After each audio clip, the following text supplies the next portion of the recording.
Assalamualaikum, welcome back to my channel. Hai, halo semuanya, apa kabar? Semoga selalu dalam keadaan sehat walafiat ya, amin. Gimana nih Mak, hasil perburuan minyak goreng? Dapet atau cuma bisa gigit jari aja?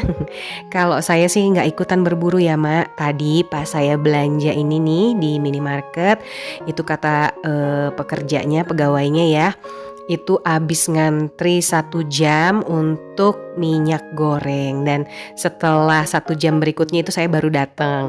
Jadi ya kebetulan juga saya nggak tahu kalau di sana sedang ada perburuan minyak goreng. Jadi ya saya nggak bisa ikutan juga karena di rumah sebenarnya masih ada minyak goreng. Dan pakai minyak 1 bulan itu juga 2 liter cukup ya. Jarang banget sampai saya misalnya pakai 3 atau sampai 4 liter per bulannya. Dan yang paling bikin males sebenarnya ya soal ngantrinya itu ya.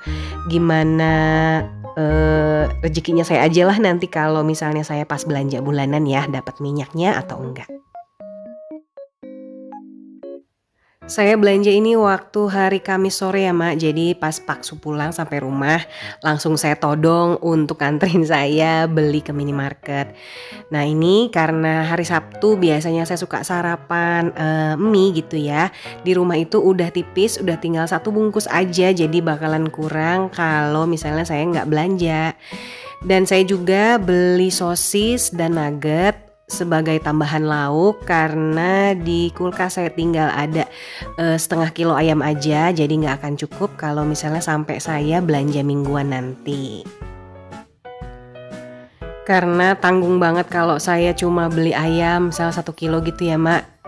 Pengennya belanja sekalian gitu pada saat belanja mingguan bareng-bareng gitu, jadi supaya terkontrol aja pemakaiannya. Kebiasaan cuci-mencuci juga tetap saya lakukan ya Mak, nggak tahu sampai kapan, pokoknya selama saya bisa dan sampai dunia ini berakhir dengan yang namanya pandemi, ya itu seperti itulah saya lakukan kalau setelah saya belanja pasti dicuci-cuci. Anggap aja ini adalah salah satu sisi positif di era pandemi seperti ini ya. Harga murah bisa bikin kita jadi impulsif buying juga ya Mak, artinya belanja tanpa mikir. Jor-joran beli minyak sampai lupa bayar untuk kewajiban dan beli kebutuhan kita yang lain. Nantinya masa ada minyak goreng tapi berasnya malah kagak ada. Ya dirasionalkan aja ya, misalnya kita butuh hanya 2 bungkus 1 bulan, 4 liter maksud saya ya. Ya kalau misalnya kita stok sampai 1 lusin itu kan kayaknya berlebihan ya Mak. Dan kasihan juga untuk orang yang betul-betul membutuhkan jadi nggak kebagian. Dan ambil sisi positifnya juga lah, kalau minyak naik nih tandanya nih kita disuruh sehat ya Mak hidupnya. Pola makan kita jadi lebih sehat, mengurangi minyak, ya banyaklah alternatif masakan-masakan yang dimasak tanpa minyak juga lebih enak.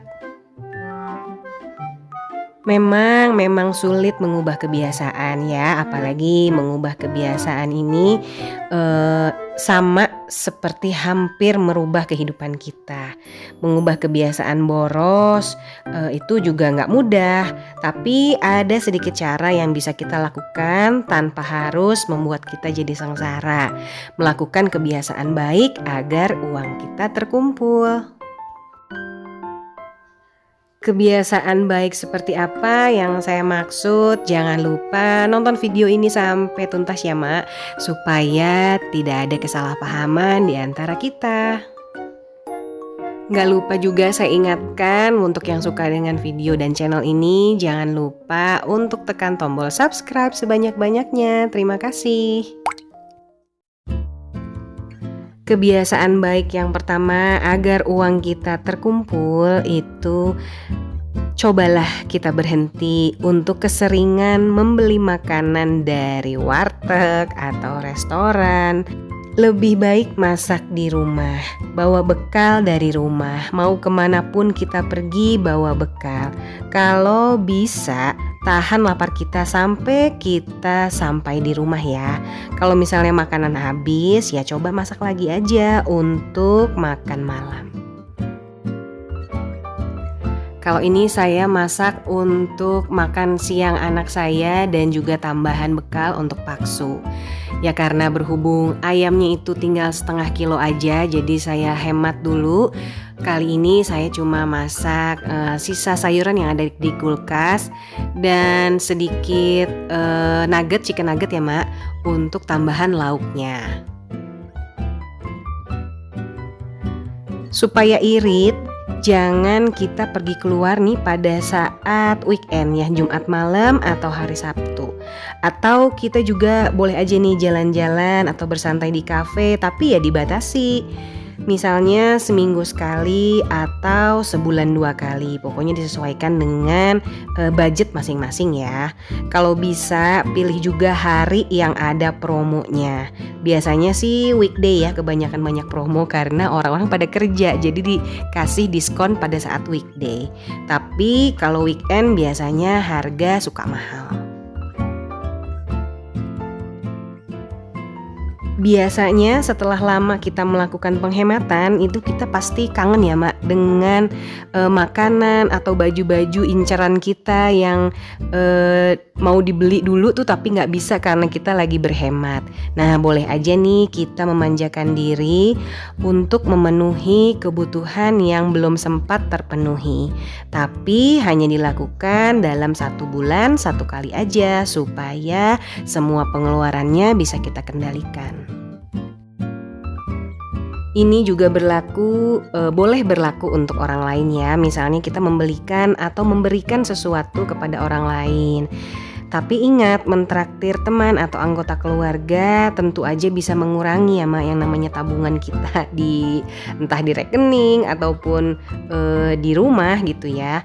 Memang Allah akan kasih ganti juga dengan rezeki yang lain, tapi bukan berarti kita memaksakan diri untuk mentraktir mereka secara berlebihan sehingga kita nggak bisa lagi memenuhi kebutuhan kita yang lain. By the way, roti untuk snack bekal anak saya dan Paksu sudah jadi. Dan meskipun rotinya imut-imut, isinya juga cuman sedikit, cuman 5, tapi ternyata rasanya enak. Pas digigit itu rasanya tebal dan empuk. Nyesel deh cuma beli 1 bungkus. Keesokan harinya, ini di hari Sabtu ya Mak, saya mulai lagi mau mengisi kulkas dan food prep, nyiapin semua kebutuhan makan selama seminggu ke depan. Bang Bing Bung, yuk kita nabung. Nah itu kan lagu jadul ya Mak, yang sering banget kita dengar. Bahkan anak saya juga udah pernah dengar lagu ini nih zaman sekarang ya, pernah ditayangin lagi. Karena yang namanya nabung itu hal yang sangat penting bagi kehidupan kita sekarang ataupun untuk masa depan. Karena dengan menabung akan membuat kita merasa nyaman karena pengeluaran ke depan itu sudah disiapkan.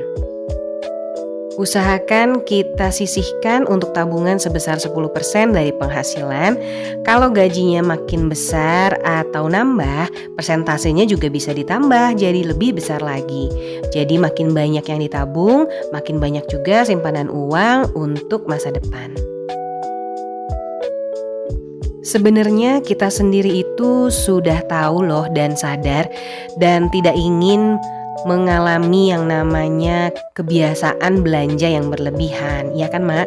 Tapi karena kita nggak bisa menahan nafsu ya, jadi semua harapan itu langsung musnah seketika. Ada solusi untuk hal ini, yaitu dengan membuat skala prioritas. Videonya juga sudah pernah saya buat sebelumnya ya, jadi bisa dilihat lagi. Caranya menentukan prioritas juga salah satunya dengan kita cukup hanya belanja sesuai kebutuhan dan sesuai budget yang dibuat dalam catatan khusus. Dengan begitu diharapkan kita bisa menabung lebih banyak dan ada dana lebih untuk berinvestasi. Catat semua yang masuk dan yang keluar. Dengan mencatat, kita bisa lihat detail setiap perputaran uang, berapa yang masuk dan berapa yang dihabiskan. Tapi jangan hanya dicatat, jadikan juga catatan ini sebagai acuan kita untuk melakukan perubahan dan memperbaiki kebiasaan keuangan kita yang kurang baik. Banyak jalan menuju surga, begitu juga banyak yang bisa kita lakukan untuk berhemat. Misalnya bisa dilakukan dengan sistem amplop, sistem tanggalan, sistem nominal, yang semuanya bisa dilakukan agar pengeluaran terkendali dan kita juga bisa disiplin dalam menggunakan kartu ATM. Dan belanja saya kali ini totalnya adalah Rp160.000. Hutang yang sifatnya konsumtif seperti kartu kredit, kredit rumah, kredit mobil, dan lain-lain yang belakangnya ada dit-dit-dit itu bisa merugikan kita ya Mak, karena bunganya itu yang tinggi. Kalau bunga tinggi tapi bisa bayar itu nggak masalah ya, tapi kalau misalnya bunga tinggi tapi malah memberatkan kita. Tapi banyak juga orang-orang yang berhasil memantapkan hati untuk tidak lagi terjebak dalam hutang semacam ini. Dan bagi yang belum, semoga Allah selalu memudahkan segala urusan ya, amin. Banyak orang yang takut berinvestasi merasa uangnya tidak cukup banyak. Padahal investasi juga ada yang bisa dimulai dengan dana 100.000. Atau kalau misalnya uangnya udah banyak, bisa juga berinvestasi emas atau logam mulia lain, membeli properti. Tapi tetap jangan lupa untuk selalu pelajari dahulu kelebihan kekurangan dan resiko berbagai komponen investasinya ya. Sampai sini dulu video saya kali ini ya Mak, semoga bisa bermanfaat dan terima kasih sudah menonton dari awal sampai akhir. Jangan lupa untuk kasih like, komen, dan subscribe. Sampai ketemu lagi di video saya selanjutnya. Wassalamualaikum, bye-bye Mak.